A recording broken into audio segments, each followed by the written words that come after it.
Neymar, Cunha, Martinelli, Rafinha.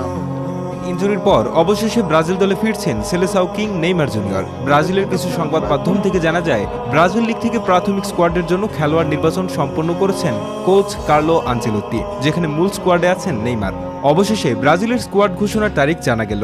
এছাড়াও অক্টোবরে দক্ষিণ কোরিয়া ও জাপানের বিপক্ষে দুটি ফ্রেন্ডলি ম্যাচ খেলার চুক্তি সম্পন্ন করেছে সিবিএফ, যা অনুষ্ঠিত হবে 10 ও 14 অক্টোবর। আসুন একটু দেখে নেই 2026 বিশ্বকাপকে সামনে রেখে কার্লো আনচেলোত্তির অধীনে ব্রাজিলের ডিফেন্স কেমন হতে পারে।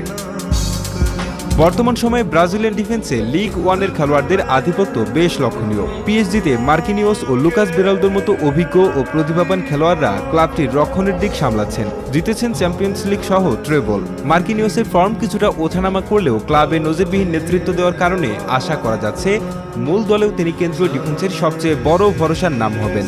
অন্যদিকে ফরাসি আরেক ক্লাব মোনাকোর রাইট ব্যাক ফান্ডারসন এবং লিলের আলেকজান্দ্রো ব্রাজিল দলে মার্কিনিওসের সঙ্গে জুটি বাঁধতে পারেন। এই দুজনের অ্যাটাকিং নেচার ব্রাজিলের খেলার গতিশীলতা বাড়াতে সাহায্য করবে। ডান পাশ থেকে আক্রমণের গতি ও ডিফেন্স